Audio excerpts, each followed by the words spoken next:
knocking on my door, and I booked it. I was not taking any chances. Good morning, everyone. Okay, if I look tired, it's because I'm exhausted. What a night. What a night. Well, obviously, you know, some random guy came knocking on my door last night, and I had to leave. And I'll kind of tell you the backstory really quickly. And also tell you my thoughts on maybe the mistakes that I made. Okay, so I was in the middle of doing my $100 budget week challenge. And so I wasn't driving a lot. I wasn't moving around a lot. I was trying to stay in one place. I found a place that had pretty much everything I needed. Lots of space for Roxy and I to walk, especially with the stroller. There was... main thing is parking at nighttime. So there was parking in the back of this park, and I wasn't going to be bothered. There was always like cars there. There was a couple motorhomes there when I arrived. There was always people going in and out. I didn't hang out at the back part there during the day.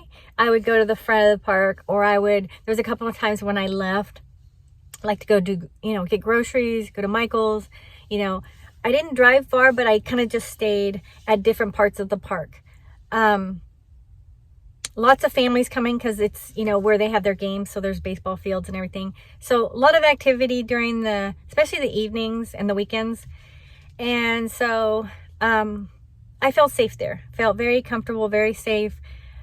I felt like no one was going to bother me. I had talked to the ranger when I arrived and asked him if I could park in the front. And he had said, yes, it's pretty relaxed there. And then he told me about the back parking. So I had actually gone back there because it was a lot more, it was quieter. And I liked that it was well lit. There was cameras nearby. There was a little filling station where the police officers would fill their gas station or their gas tanks and chit chat and stuff like that. And I would hear them. I would hear them in the, in the middle of the night and stuff, or early morning. And they never cared that I was parked there. And I just felt safe there. So I think I was there like 4 nights. So this was going to be my 5th night. And when I arrived, I even took a video. I might add it onto this clip. But I noticed that it was just like quiet. It was like vacant. Like no one was around. It just felt weird. It felt like, where did everybody go? Where are the cars? Everything's gone. Everything's dark. And then the filling station... it had like a yellow tag around the tanks. And I thought, well, the cops aren't going to be coming because that's broken. So as far as security, I don't know, just something just told me, And then prior to that, I had been at the park. It had gotten dark, and the park ranger came and he told me, you can go to the back of the park where the dog park is. That's open till 9 and there's lights there. But as far as where you're at now, once the sun goes down, this closes. So, you have to move. And he was super nice, but he kept saying, I really worry about your safety. I worry about your safety. And I'm like, why do you worry about my safety? Is this not a safe neighborhood? He's like, no, it's fine. I said, did something happen here? And he goes, no. And he's like, but I worry about your safety. And that just kept on playing in my head. Like, why would he say that? So when I moved to the back, I just kept thinking, he kept saying that he worried about my safety. And then this just doesn't feel right. Doesn't seem right. But it was so late, it was like, 9 o'clock. So I just felt like, well, I've been staying here for 4 nights. This is what I know. There's lights at the corner here. There's cameras and everything. But just something told me to arrange my rig ready to go. So I put the keys in the ignition. I put my privacy shades a certain way to where you could not see in here. If you tilt this, you can see if I tilt it down, it covers up this side little area. So you can't see that the keys are in the ignition on both sides. So I can, on the right hand side over there, I can kind of see the rear view mirror or the side mirror a little bit. But I made sure that the keys, that something was blocking to where they couldn't see. If they looked in that window, if anybody was out there and they looked in that window, they could not see that the keys were, ready to go. I don't like fumbling for my keys, trying to put stuff away if I have to leave quickly. So I had all the privacy shades up, went to go lay down. It's a little bit, and then all of a sudden I hear a car behind me pull up, and I hear music.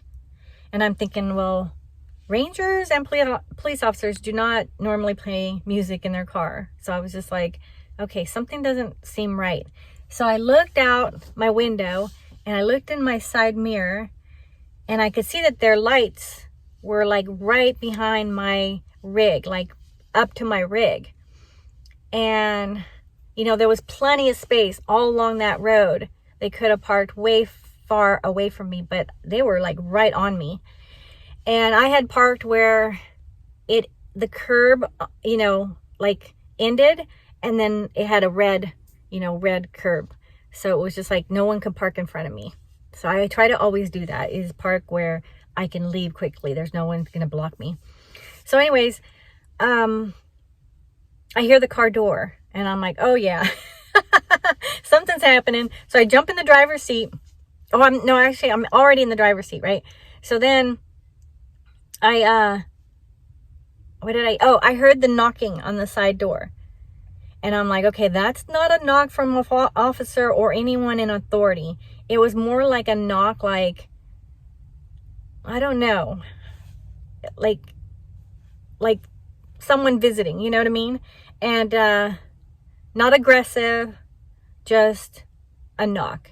So I'm just like, they didn't say anything. So then I look, what did I do? I never saw the guy. I saw what he was wearing. I saw that he was wearing like a plaid shirt and a gold necklace. And he was small build. He wasn't a large guy. And then I see him, because there's a light at the filling station. I can't see through my privacy shades, but I can kind of see, you know, like you can kind of see. So I see him walking around, and I see him walking in front of my rig and walking to the side. So he's trying to look in all the windows, right? And I'm just sitting here. And then he goes and he like stands like in front of my rig, and I'm thinking, okay, I can't go anywhere yet. I don't want to run the guy over. So, you know, meanwhile, oh, I know what I did before. Yeah, I grabbed my weapons. Always be prepared. And honestly, like everywhere I am in the rig, I have something accessible. So I'm ready, you know, but at the same time, like, I don't want to hurt anybody. I don't want to be put in that situation. And so, I start my rig, and I'm thinking, okay, just in case he's knocking, thinking, okay, somebody left us here. Can I break in? At least he knows like someone's in here. So he's still standing out there. He's not saying anything. And so I wait till he's not in the front. And then I pull the front privacy shade off. I left the side ones on. I left the right one on. And I just pulled the very front one off. I pull it down. And I just go. I just take off. And I'm just like, okay, I'm out of here. I don't know what he wants, what he's doing, but I'm not going to stick around to find out. And I know that there's also another way to get onto it's like a circle, right? It's a road that circles. And so I'm like, okay, as I circle, he could go that way too, and he can follow me. So I just really kept an eye out for any cars behind me. And I just thought, okay, I can either stay somewhere else where I kind of know there's other RVs, or I can just get out of Dodge. And so I got out of Dodge. And so the bummer is I used up the gas that I was trying to conserve on my challenge, but I figured, hey, thank God I put that gas in there. Always have gas in your tank. Always, always. And so, yeah, I got out of there, and I went to like a couple cities over, and I found like a tire center, like Camco tire center, and I parked in front of there. And I thought, I don't even care if I get a ticket. I'm so exhausted. And I was like right next to the freeway. So it was just like the freeway noise. But I was just so exhausted that I was just like, I could sleep through anything right now. But here's the mistake that I think I made, just for you women out there that are traveling alone, is first of all, I hung out too close to where I slept. So normally in the past, I would scope out where I was going to sleep for the night, and then I would go hang out somewhere completely different you know, and I was always moving around. But if I stayed somewhere, like let's say a couple nights, I would never stay where I was going to sleep. It had to be kind of far away, and I made sure no one was following me, and I would come in when it was time to sleep, and I'd leave early in the morning. But here, what I did is I pretty much made myself comfortable here, and I was always walking Roxy. I was always, you know, sitting out on the grass. I was always out and about. And so people saw, you know, this single woman with a little dog in a big RV. I mean, I stood out. And it just takes one person with the wrong intention to see you and think opportunity, you know. And so you don't want to ever like put your guard down, especially nowadays.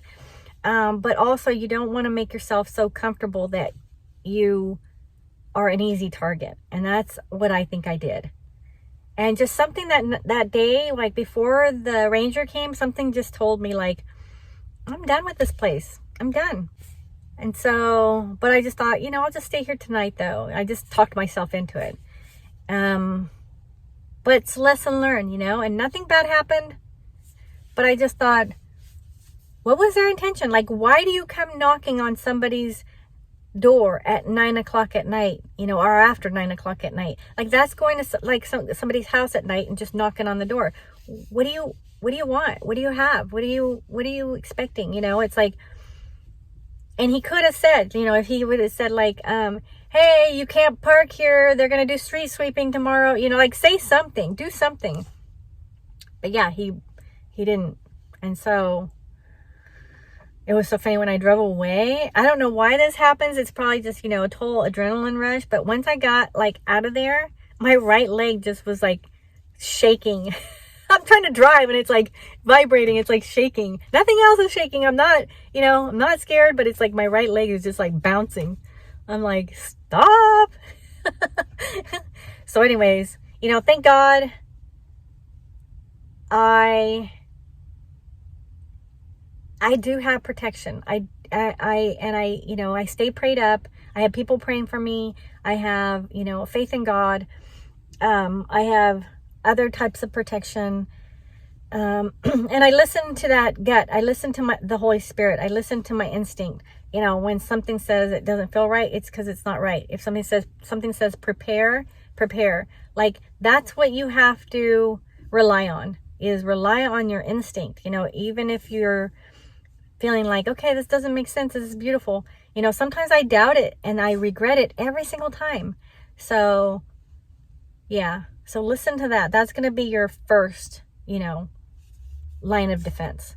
So anyways, all right, guys, I am needing a nap. Roxy's exhausted. Yeah, I should probably just show you like where I was and what it looked like around there and what I'm talking about. So I'll add that in after this. Okay, bye guys. Be blessed and be careful. This is where the police fill up their gas tanks. And I'm parked right here. And there is no one around. It is quiet.